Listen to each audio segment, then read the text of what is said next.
Toffees in the middle. Checks back against Carter and scores. That is atypical for the Meadow.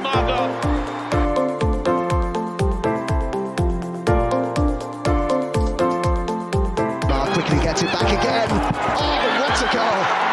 Well, that sums up her season.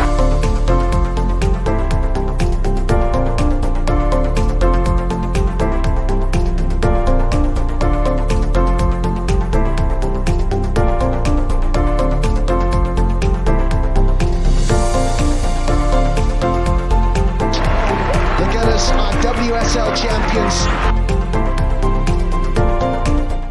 Everyone, once again, another day, another podcast. This time we are on a review of the Arsenal versus Everton result. So to begin with, I am joined by Lottie. How are you? Are you over your little party you had on Saturday? Over my party on Saturday? Yeah, I suppose so. I just thought it was just like, yeah, they've won. It's Crystal Palace. It's nothing special. Didn't get to watch the women's game, so I'm not too like, oh my god, we won. I'm like, okay, we won. It's yeah. Do you know what? One thing I can't stand is watching a game back when you already know the score and you know when the goals are going in. It's just like there's no fun in that. But yeah, I'm good. I'm good. Other than that, you okay?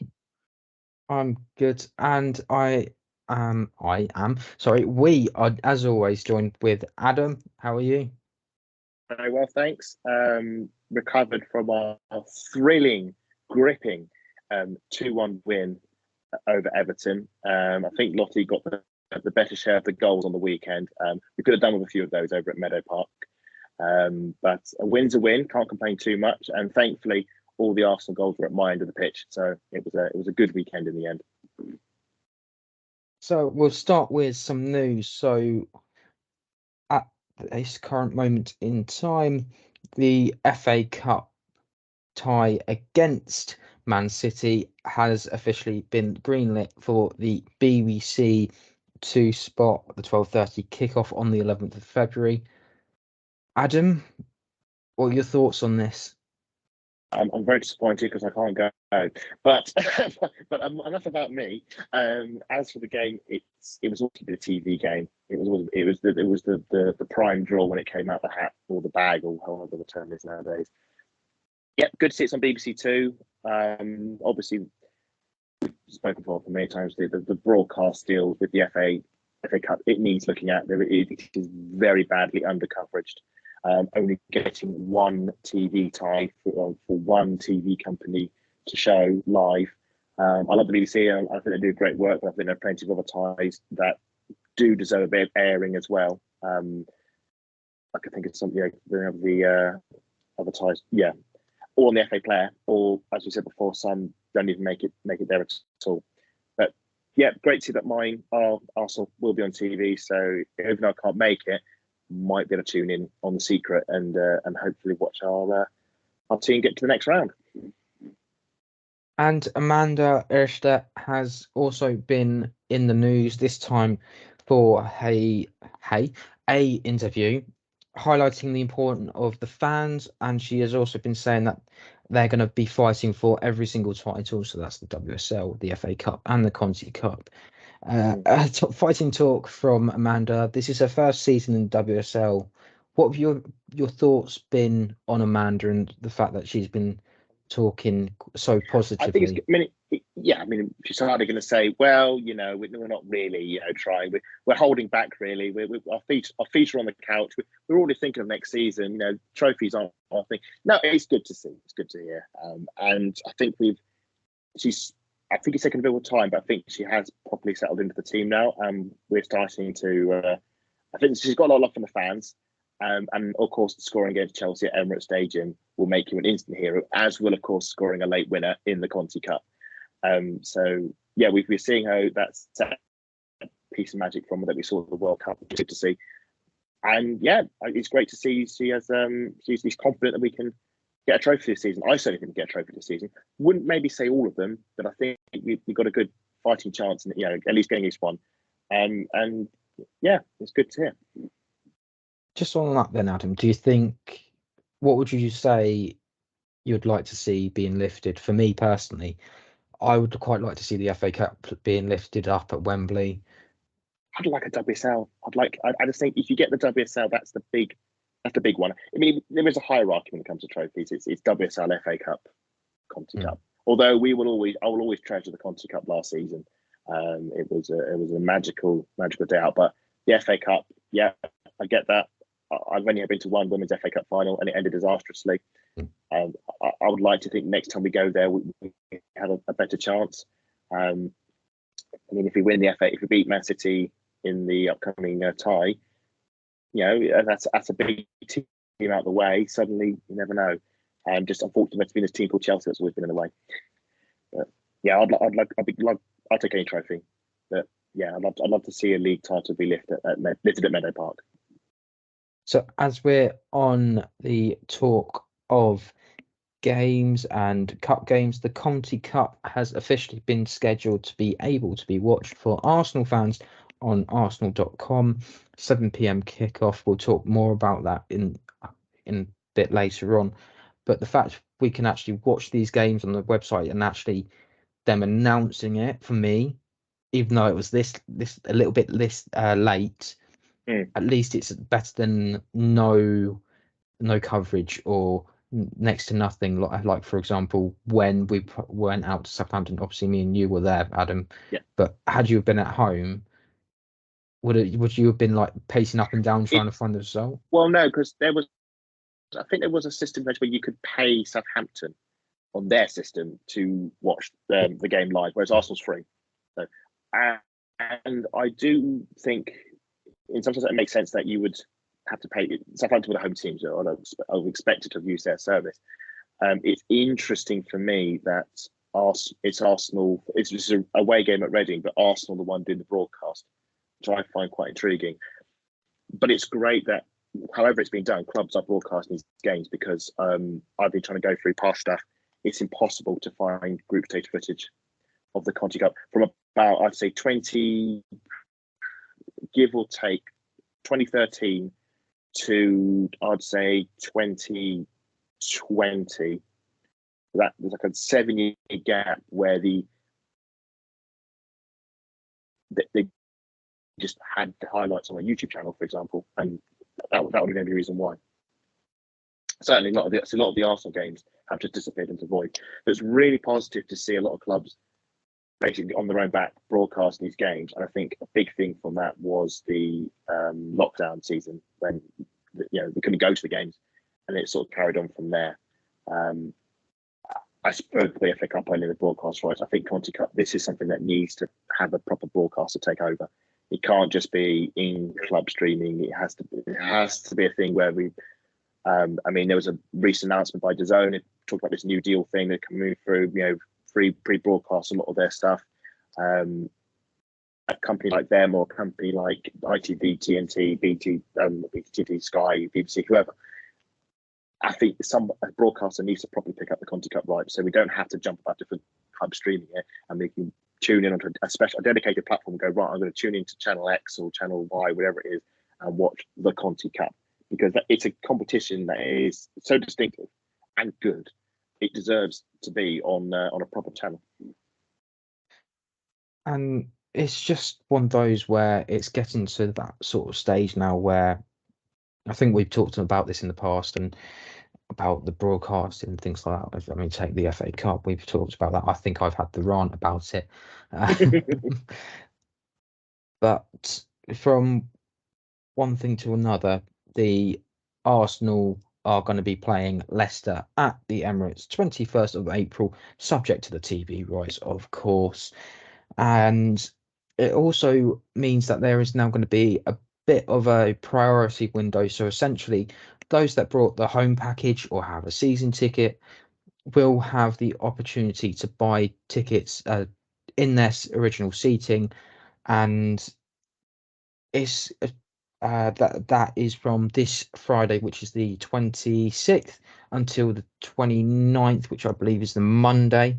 Sorry, Matt. It's the 25th. It's from the 25th. Oh, sorry. No. Yes, No, it's I from was. the 26th. Sorry, ignore me. Sorry, everybody. It's all right. I'm getting my dates wrong. I knew it was around that date, so I'm trying to figure it out. It's yeah. I was going to come to you, Lottie. Actually, just how this game against Leicester, it seems like a bit of a favour as well, because we've been at the King Power now for a long time, and we haven't been able to do a give back. But could take this season against Aston Villa, we were able to repay the favour back for them hosting us at Villa Park. Oh no, I'm quite excited about Leicester coming to us because they know how to play on a full size. I do put this in speech marks, men's pitch, like because it's due to the size, due to the actual men's first team pitch, due to the size compared to Meadow Park, and we know how to play the Emirates. I mean, we've run rings around Chelsea, Liverpool ran rings around us, and let's not talk about Villa. But it's just nice to see and give Leicester the opportunity to come play at our house, not just Meadow Park, but our house for the day. I know I'm going to definitely be getting my seats all together. Spoke to everybody. Yeah, we're in. We're ready for this. So I'm just excited to be there for an extra game. And I've now got 3 more games at the Emirates. I don't have to worry about getting tickets to Meadow Park. I love Meadow Park, don't get me wrong, but it's a nightmare to get tickets. I think what most excited me about this announcement was I was in the video stock again. So me and my good friend Miles, we're kind of stuck in there now.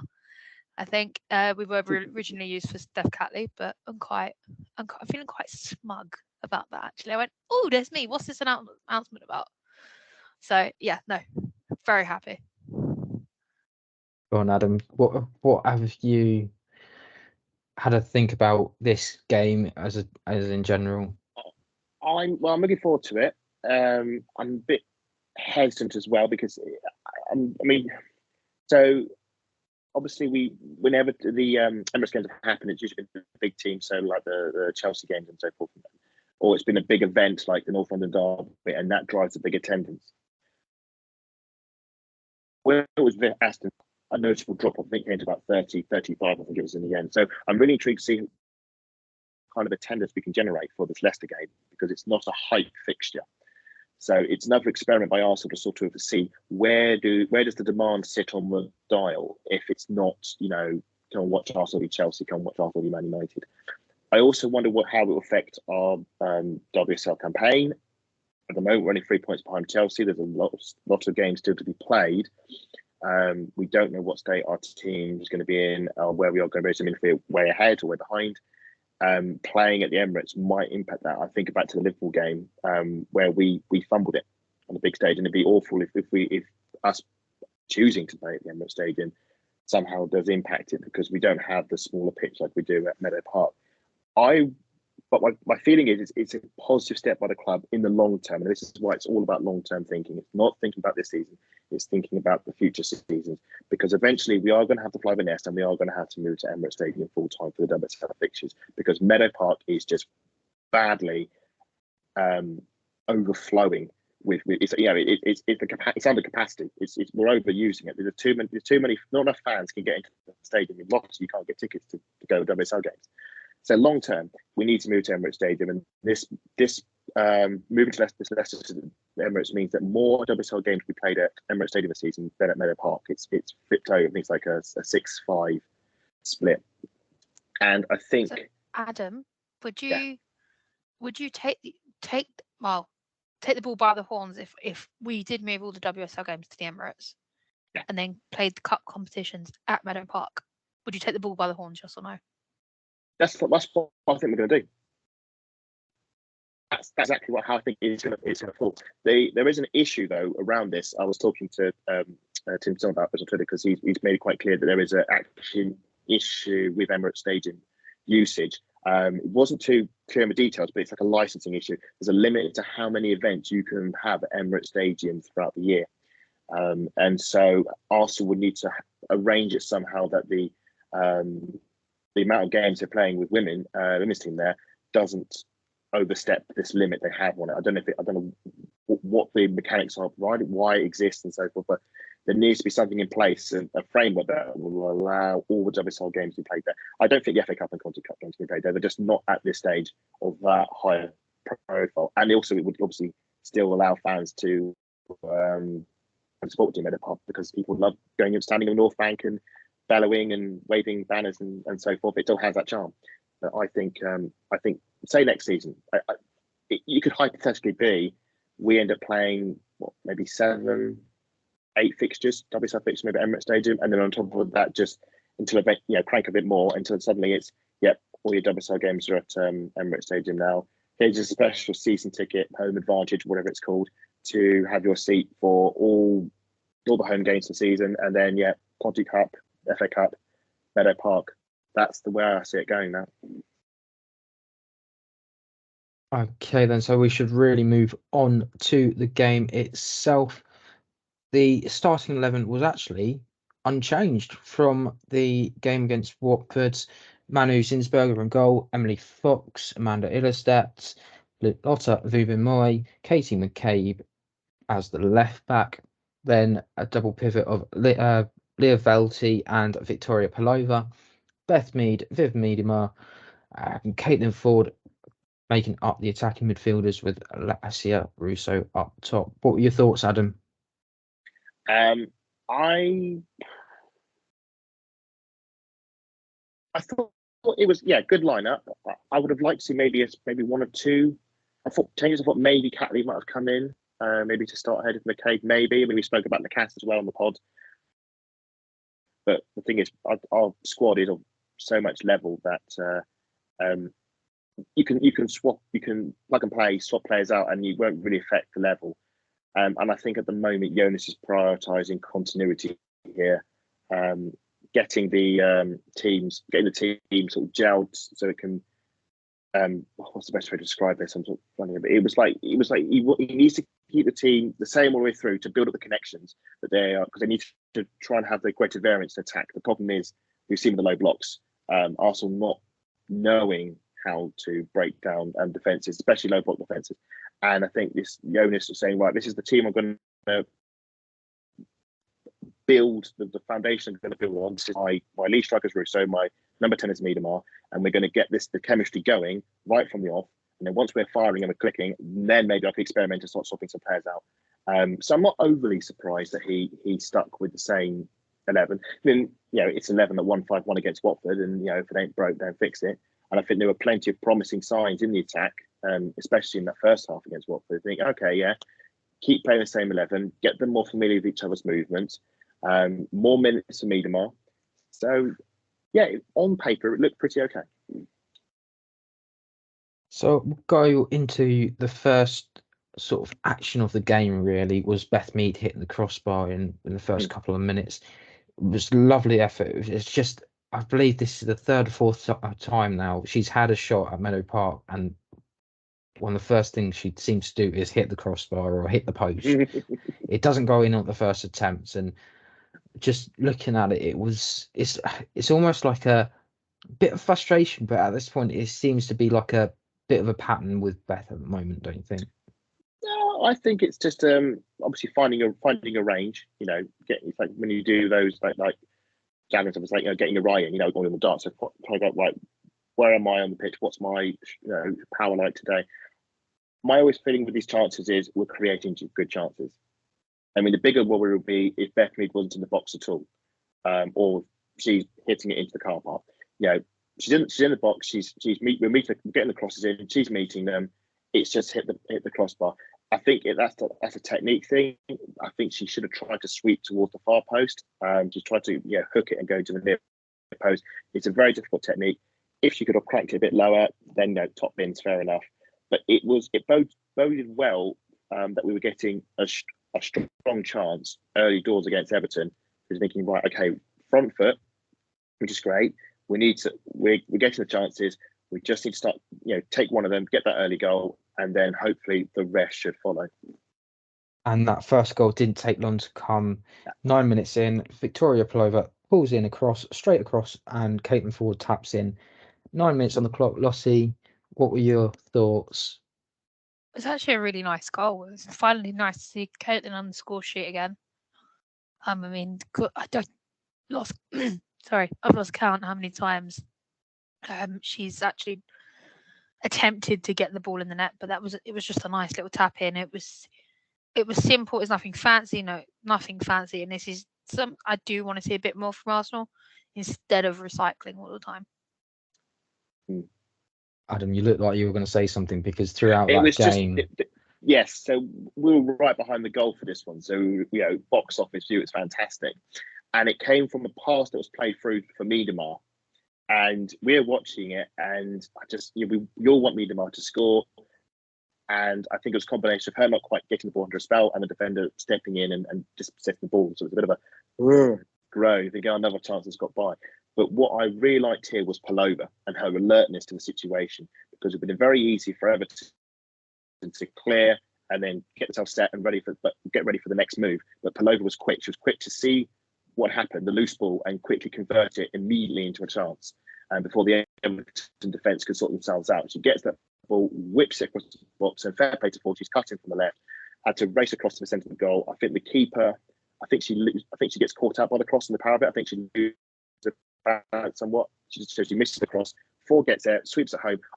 If I'm going to be honest, I think she might actually scuff it slightly, because it looks like the way she kicked it, it's actually gone into, I think, the side netting of the sort of the far post. She's almost actually sliced it wide, but she's tucked it away. Brilliant. Good to see Ford on the scoreboard. We mentioned the preview pods, had not been on the greatest of form. Obviously missed the post against Spurs and missed a few as well. So good to see her on the score sheet. That will do her well. But good. 9 minutes in, I was thinking, great. That's 1 goal down, 7 more, and we're top of the league. So let's keep that momentum going and rack up the goals. Unfortunately, the door wasn't kept on closing in some way, and because the door was being closed pretty nicely by Everton, essentially Everton got themselves back into the game. Olsen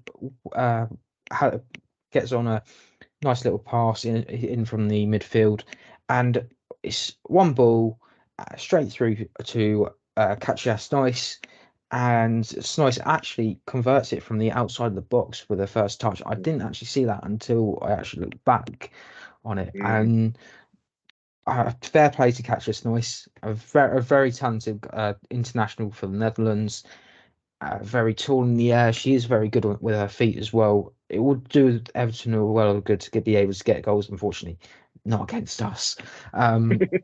But it's nice to be able to just convert it past Manu Zinsberger, who was in a bit of a situation where she didn't know where she wanted to come for it. She didn't know. She was caught in no. I was going to ask you your goalkeepers union's thoughts on that. She just kind of stood there, and I'm thinking, what are you doing?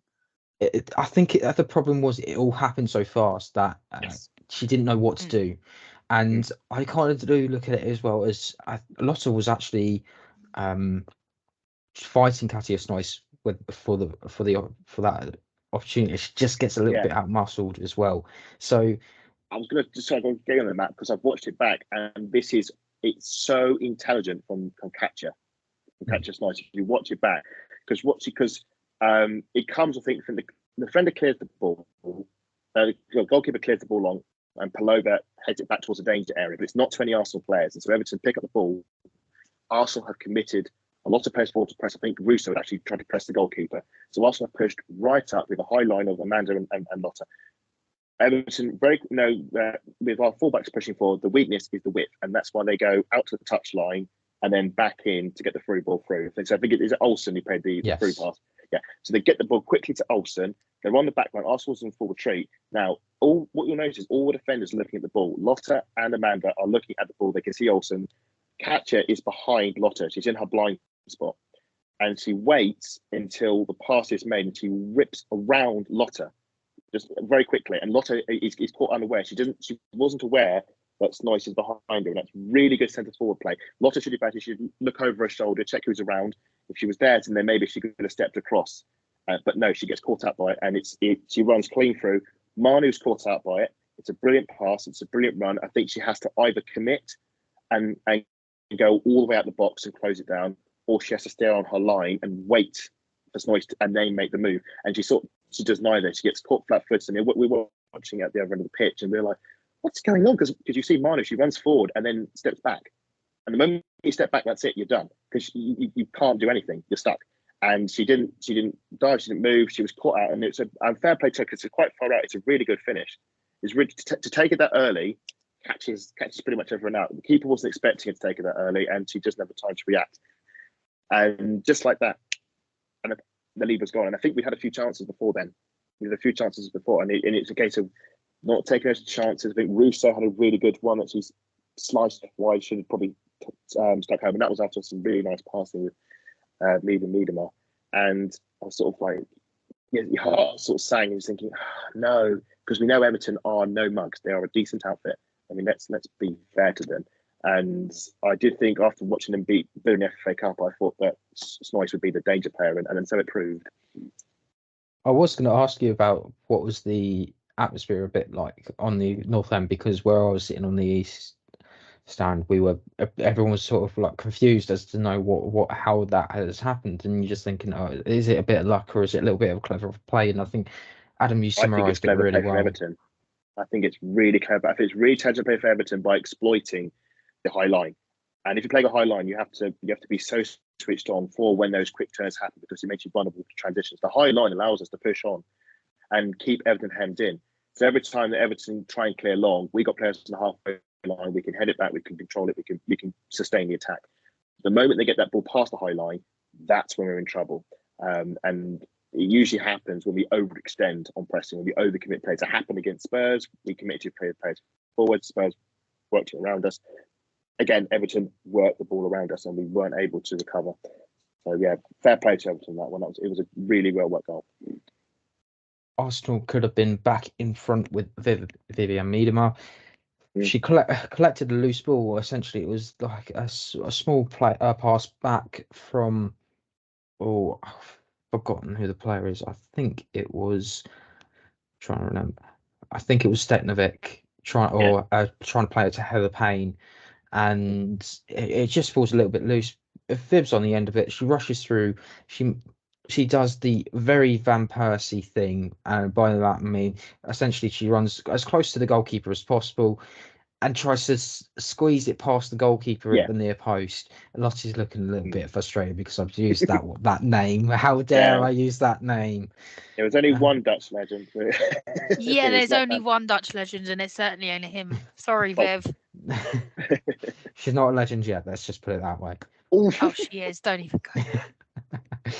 Well, I always said that for this. My only argument on this is the fact that she's still playing, so she can't be a legend if she's still playing. It's like, all right, okay. Yeah. Essentially, you look at. So, hang on a second. So, because you're saying that, how do you describe Christine Sinclair then? She's just renewed for the Portland Fawns. I would say that she's iconic, not a legend. Right, Adam's laughing. Interesting. Shall we get this back to the Arsenal? This is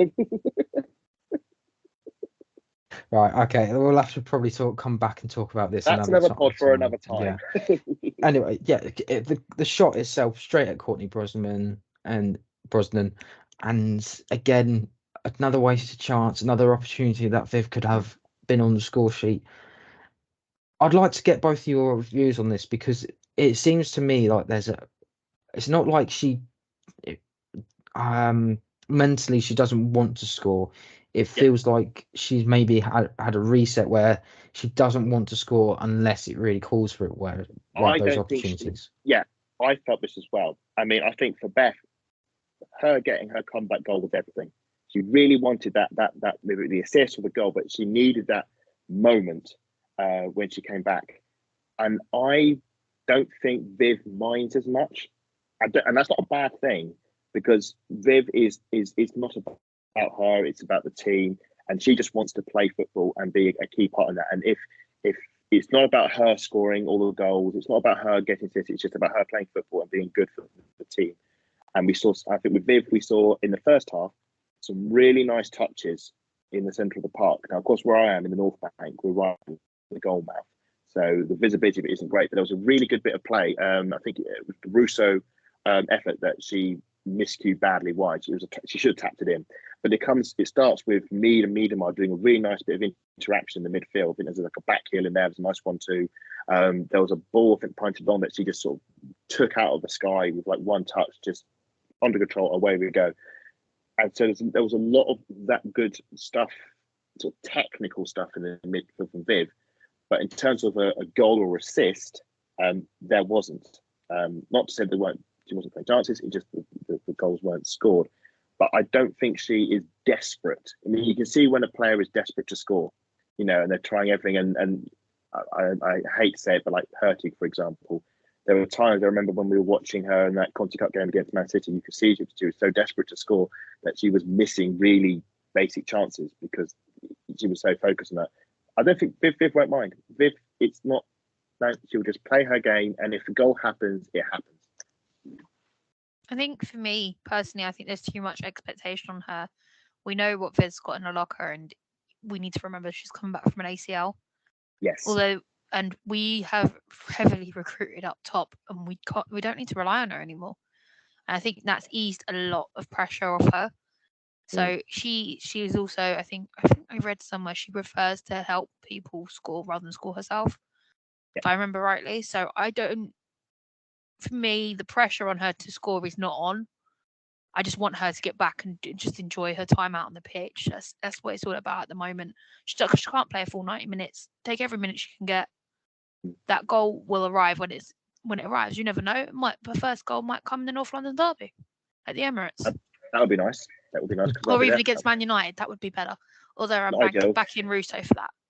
Yeah, I think that's absolutely right. I think I've been watching some old Arsenal games back, and it's ridiculous just how much Arsenal relied on Meadamar to do everything, to score all the goals, and to set up all the other teammates. I mean, the amazing thing, we think about that Bristol game when we won 11-1, and Meadamar had 10 goal contributions. It's nuts that one player should have contributed that much to a team. And we say, "Oh, that was great. That's how great a player he is. How great a player she is." But that shouldn't be right. There shouldn't be that one player is contributing 10 goals, because what are all the other players doing?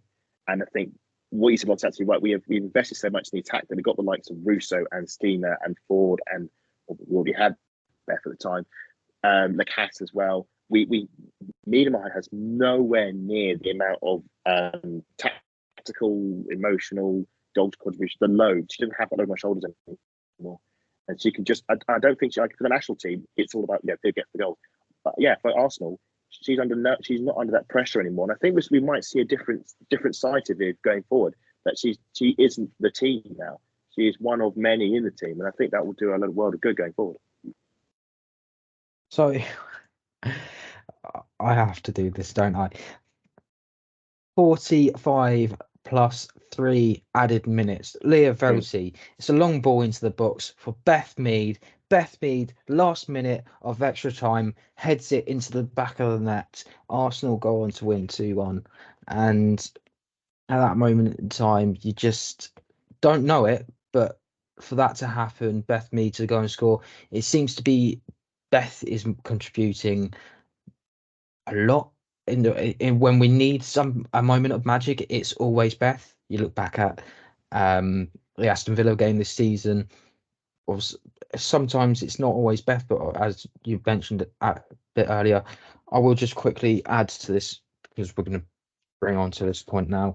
It's Beth scored 4 goals in 9 appearances so far. Alessia Russo scored 4 in 11. Stina's got 4 in 9. Caitlin Ford's got 3 in 11. Katie McKay's got 3 in 11. Frida Marnham's got 2 in 11. Chloe's got 2 in 10.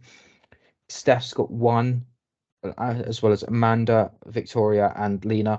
Oddly enough, Lena Hurtig has a better goal ratio because it's 1 in 2 games this season.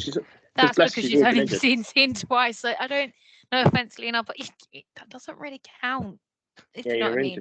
You're talking about a player that's consistently starts to someone who's played 1 or 2 times and has been out injured.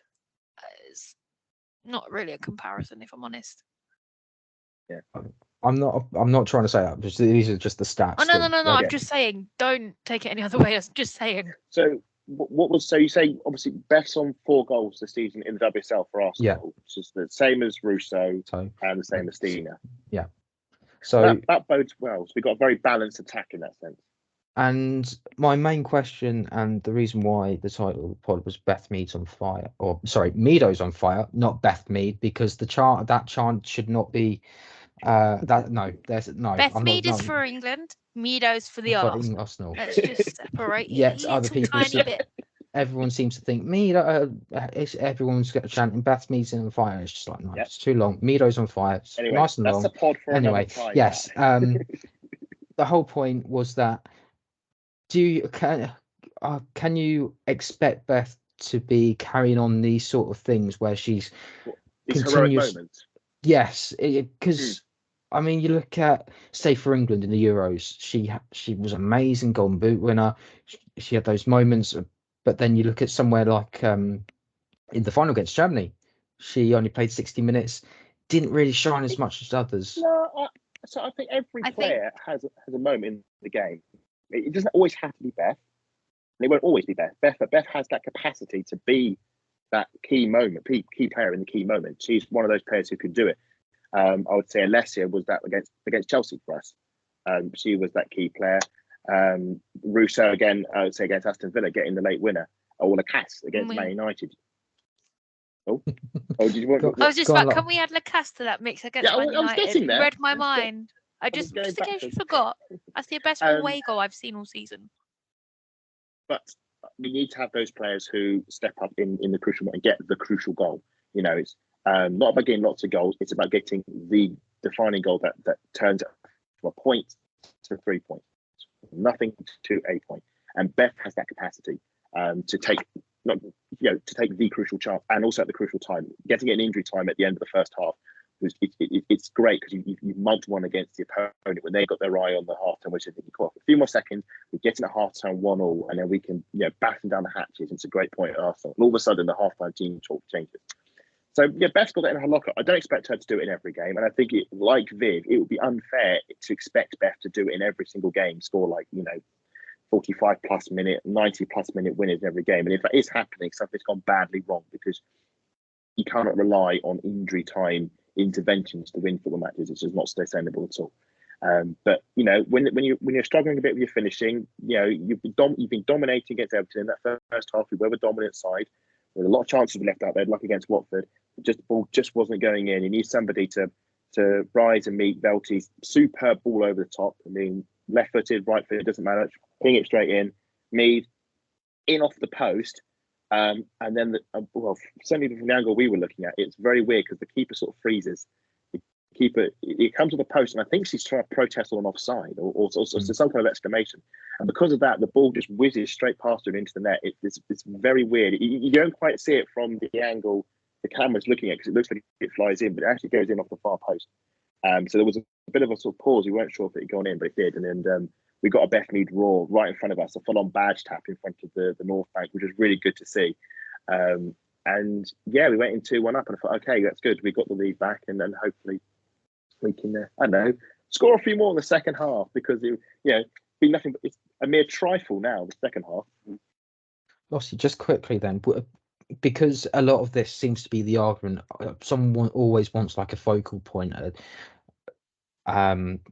To be that player in the key moments. Chelsea did have Soka. Obviously, she's now got an ACL, so it's now going to be a Lauren James, for example, who scored a hat trick against Man United. Actually, I don't even think I'd say Rachel Williams is Man United's in the last couple of minutes, and Tottenham will use both Martha Thomas and Beth England. Yeah, I nearly forgot then. Is that one of the things that seem irrelevant because it doesn't matter who scores as long as we score, or is it? Yeah, for me, that's how I feel it should be. I don't think there should be so much pressure on Beth to be the top goal scorer. We know in past interviews, Viv's turned around and said Beth is teacher's pet, coach's pet. I don't know if anyone's seen that. It's an absolute hilarious because Beth's just sitting there and Viv is just absolutely laying into her. It's hilarious. But again, yes, she's starting on a regular basis, but when do you come to the point where you bench her and give Chloe a start? What has Stina Blackstenius got to do to get a start? The other day, one touch goal. done, and that was her first touch of the game. I want Beth to play, but I also, again, don't want all the pressure on her that she has to score and be that pivotal player every single game, because we've got so much talent. We score from across the pitch, and it doesn't matter who scores at this point for me, as long as we're getting where we'll come back from a draw or we're winning the game. I'm happy. I think Stina benefits, and this is sounding quite cruel, but I think Stina does benefit from coming on fresh later in the game when the defence is tired. And I think that's one of the reasons she was so quick to score against Watford.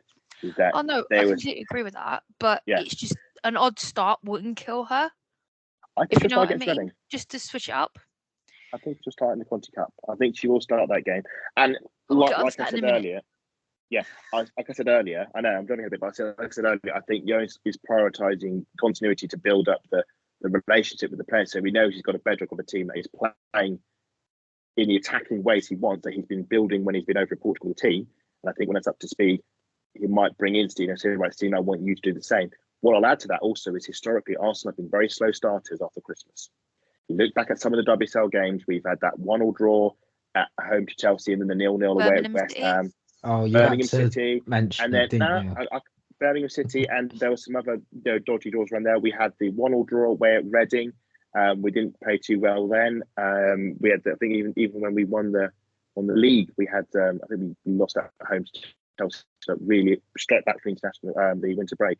So we don't generally start well after Christmas, because Christmas is great for the rest, but it also wipes out any momentum we have. And I think maybe for Jonas, he's thinking, well, I need to get 2 or 3 good wins off the bat, because we've got a big February-March period coming up with the FA Cup, with some big ties at Emirates Stadium and the Chelsea game at Stamford Bridge, and maybe some big Conti Cup ties depending on how tomorrow's game goes. Time recording tomorrow game, the game against Reading. So I think that maybe he's just prioritising a bit of continuity in the team to get the momentum going and the form going, and then he will start adding in putting Stina on instead of Russo, giving Russo some rest because he's got a bigger game coming up, or bringing Lacazette in Leeds, play that week. We'll play Lacazette against, West Ham. It depending on how well the team's doing. I think that's maybe the way it will go. I think I'm absolutely confident the likes of Lacazette and the likes of Stina will get their starts in the WSL. It's just, they're out being patient. And just that second half, unfortunately, that was the end of the goals. Just that second half. Actually, I've got one more question for you guys. Really sorry. Yeah. Beth scored the last goal of the game. Yeah. Does it count? I saw something on Twitter. Does it count as the winning goal? Yes. I'm sorry, I couldn't help myself. I need to get your opinion on this. I saw this tweet and it was going toe to toe with Tim Stillman. And yeah, Adam, you could explain, because I'm not sitting there long. I tried to wade in on this and maybe used verbiage that could easily be misconstrued into something else. So I stepped back a bit on that one. But it was a really bizarre take. And this is the classic case of don't argue with idiots on Twitter, because you'll only annoy yourself and get angry and frustrated. But I broke my own rule and paid the consequences for that, and that's on me. But the tweet itself, it was an argument over.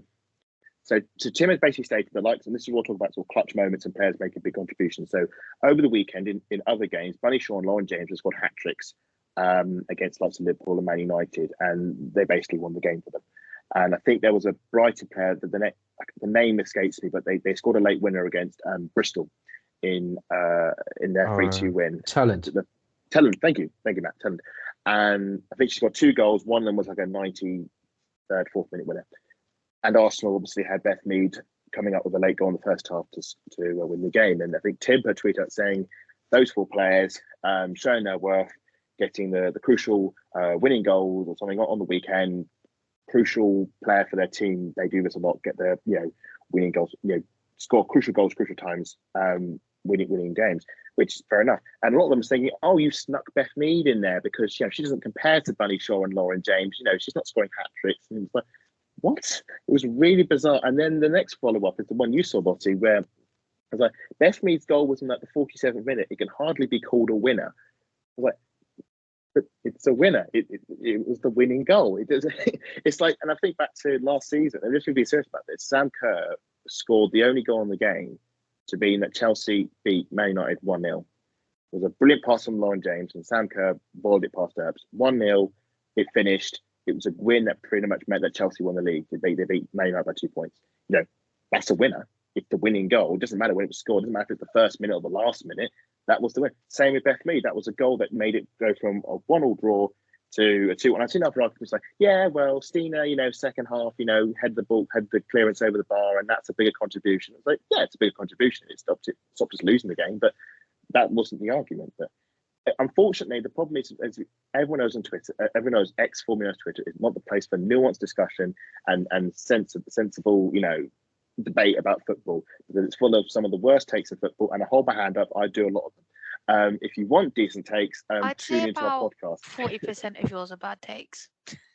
I'll take that. I'll take that. If you want decent takes, keep listening to our podcast, where all our takes are sound and well researched ish. Or maybe we just know our stuff. Research, not a guarantee. It does beg the question, though. I think you're right, Adam. Essentially, if you score a goal with, say within 12 seconds, and that's the only goal of the game, that's a winner. Walcott against QPR. We all remember 2012-13 when Walcott scored after 50 seconds against QPR, we held on for a 1-0 win. I mean, it's just I don't understand how can you turn around and say that you score a goal. It's that if you win that a goal, no matter what time it comes, even if it comes in the first 10 minutes of the game, and it wins you the game. That's it. It's not worth trying to debate the intelligence of the discussion, because there is no intelligence there. So let's just shelve it and move on. There is nothing to debate whatsoever. I nearly said something that was probably going to get me banned from anything. But I was going to talk about Reading and their ownerships for those. But let's just move that aside, because Reading are the team that we are playing in the Conti Cup. They find themselves in a fairly okayish position in the Championship. No real threat of relegation at the moment, although there is now 2 relegation spots instead of 1. It does mean that for them, the Conti Cup isn't really something that they're interested in doing, because it's just, let's get this out of the way, concentrate on the league, make sure we stay up, make sure we get that money in, because the ownership is a donut. Let's just call it be that to be polite way of putting it. But yes, the Reading are now part-time. Very polite, Matt. Well done. I would have used a very much more colourful word, and you should probably ban me from the pod for it. To be fair. Well, I think we're all guilty of swearing at least once on the podcast. So, but yeah, these are issues that have been going on throughout Reading. Those that don't know, essentially the ownership has basically just not been pouring any money, basically bleeding a club dry. And essentially, after Reading got relegated at the end of the last season in the WSL, they turned around and said, right, okay, because of that, you're now going part-time. It caused a lot of issues. It also meant that half of Reading's team that were professionals at the time have now gone on to move to other clubs. For example, Grace Maloney was at Reading, now she's at West Ham. And it does beg the question, is a night like this something that they desperately need, just to not just promote what's going off the pitch, but also promote the team itself to try and see that investment come through? It's a real shame, because Reading were for so long a staple of the WSL, and a staple not just because of the longevity in the league, but the fact that they were flying the flag for non-Premier League backed. Well, team that wasn't in the Premier League backing, I'm sure I say. And to see what I always thought was a very decent club, from a men's perspective, sometimes to be in the Premier League, sometimes to be in the Championship, and a bit of a yo-yo, but usually played relatively well. And it was always nice when it came up, because I was like, the Select Car Leasing Stadium holds a lot of memories for Arsenal fans, especially appropriately in the League Cup. But I was looking forward to see them play again, and it's a real shame to see what's happened to the players. You see them the part-time. There's been some ex-Arsenal players who have ended up there. Dan Carter was there for a spell. Emma, not Mitchell. I forget what her surname is now, but she was there as well. I think they've both gone to LCL now to ply their trade. And they're just sort of drifting down to part time. I think this game will be a bit of a throwback. We were there last season. It was a game where Steven scored and Kim sadly missed that penalty, and we got away with it. I think it will be a decentish crowd, but I don't think it'll be like Southampton. And I think this is a really interesting group that Southampton and Reading are two teams in the Championship that are going in completely opposite directions.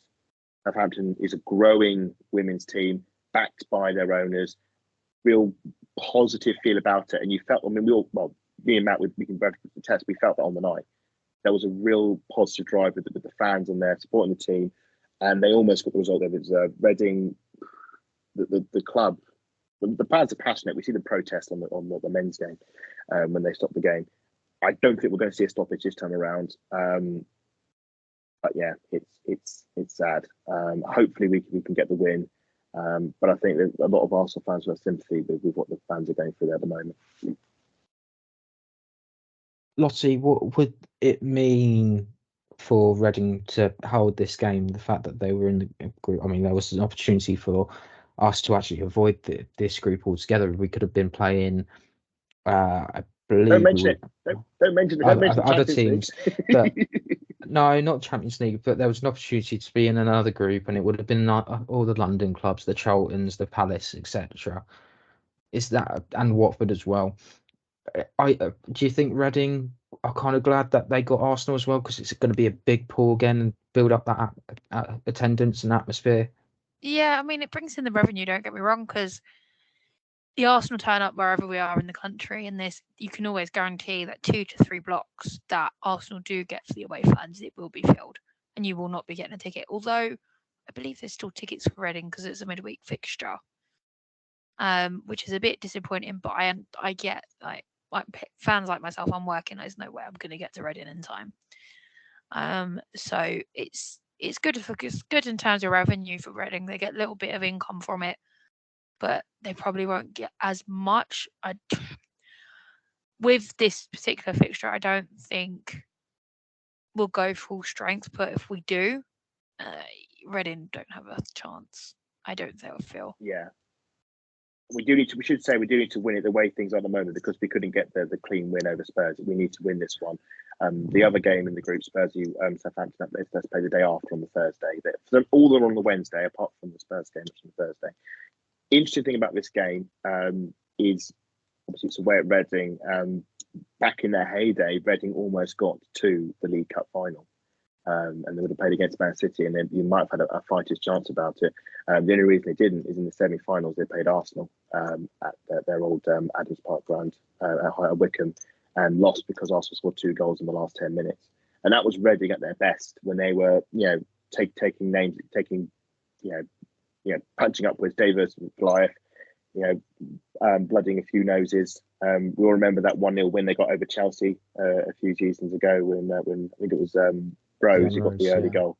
And Rose got the early goal, and they held out for a winner, a 1-0 winning after the 5th minute. I don't know how big the fan turnout's going to be for the home fans. I'd hope that they would show the numbers, but yeah, they'll get a bit of money in, but it won't be anything like. I mean, I don't think attendance is going to be like the Southampton game. I think the atmosphere will probably be a bit flatter, and I wouldn't blame the fans if that was the case, because obviously it's a bit rubbish at the moment. I don't think we'll go full strength. I think we'll see the likes of Yambiti and Kadina in the defence, Sabs in goal, a lot of rotation, probably starting the likes of Lacasse and Steiner. We just got to make sure we have enough to win the game, and hopefully it doesn't go to penalties. Reading have only got 2 points on the board, and they're already out of the competition, and that's a shame. Really, as I said earlier, they've gone from semi-finalists to completely bottoming out the group and not getting a win. It's a sad state of affairs. So, Adam, you've kind of selected your starting 11 already. Lossie, what would your starting 11 be? Very, very much similar to Adam. Sabs, back line of Fox, Jen, Leia, and I don't know about that left back. I'm gonna put Steph Catley in there. Who else? In the middle, Kyra Kuna Gross, Victoria, maybe. And then up top, I'd start Lucas on the right, McCabe on the left, and I'd put Stina up top. I don't know why. Don't ask me why. I just who's in the 10? Viv. So I'll keep playing Viv. Yeah. Just Okay. I'm gonna swap over Frida at 70. Like, I think it was 71. She got changed the other day. I didn't see when she got changed off for the Because Viv. for the last Viv game. Frida. I think it was something like 60th, 67th, 70th minute. It was. Yeah, she was on 71 minutes for the last game I was there. So about that mark, get Frida on. I think she's not fully fit yet. I think a game against Reading would be good for her. I think we saw her influence wane a bit in the second half. I think she needs those match day minutes, and a cup tie would be good for her.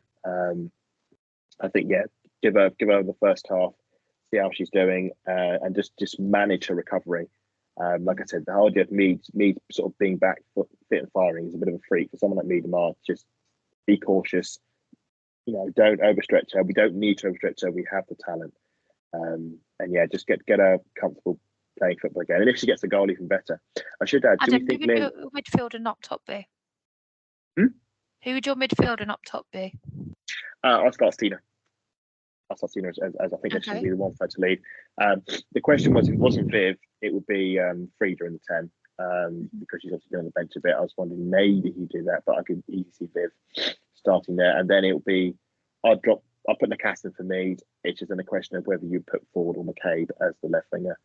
It would be a game that if Hertig were fit, she would play, and then you would rest Ford. The problem is either way, you're going to be playing McCabe or Ford pretty much 3 games in a row, which isn't ideal. So, what about putting Stina out on that wing and then putting Russo up top? Yeah, but again, I think you're playing Russo for probably 3 games in a row. I just don't see Stina as a winger personally. If you do play Stina, it may be Russo as a winger, maybe, or maybe Russo as 10. I think it would be Stina leading the line and Russo coming off the bench if need be in the second half, as an alternative or as an addition. One thing I was going to add is, do we think Leah Williamson will make the bench? Me, yes. I think this is where she'll probably be. No. I don't think she'll make the trip to Liverpool. I think if she was close to fitness, I think this one would be the one where he might risk it. It's a safer game, but I think he's going to leave it. I think it will be either Liverpool or West Ham. Sorry, mate, what were you saying? No, go on. No, I was just saying that's the game I think. No. I think we're more likely to be looking at West Ham, if I'm honest with you. Yeah. Although I'm a bit hesitant due to Sissoko.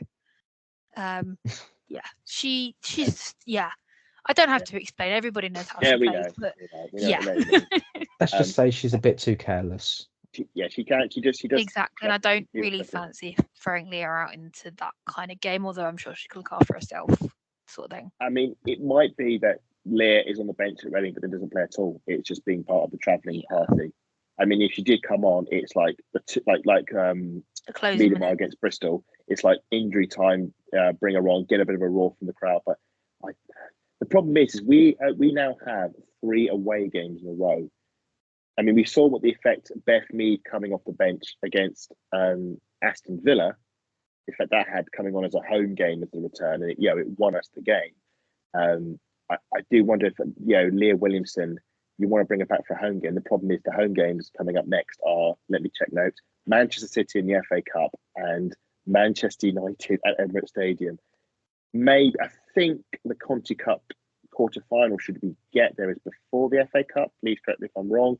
And if we get a home draw there, maybe that's where it'll fall. But yeah, whatever way, it's going to be a big one. I mean, that'd be interesting, actually, if it's the Manchester United home game at Emirates Stadium against the same team where she did her ACL, albeit at the LSV. That'd be an element of full circle there. Just quickly then, what would your predictions be for this one? I'm going to go for 3-0 Arsenal. I don't think it's going to be a good game, and I think it's going to be 2-1. I'm going to take 2-0. Not 3-2. Okay. No, I don't think. Then again, no, actually, let me take 2-1.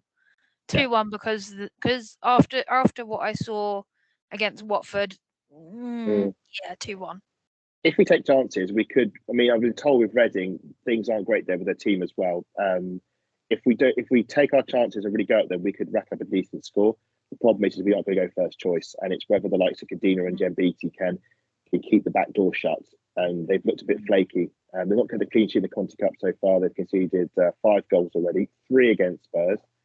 So it's one to keep an eye out for. Also, on another note, before we finish, just so that one of the fun things to look out for Wednesday night is who is going to finish in the runner-up spots in the group stage, because it's going to be chaotic at the moment. And as things stand, according to Wikipedia, the top 2 set to go through in the runners-up table are Spurs and Sunderland. Man City are currently outside the qualification spot. It's based on points per game. It's not based on the points in the group individually. So we could be seeing some fun stuff happening, especially as Manchester United play Man City at the LSV.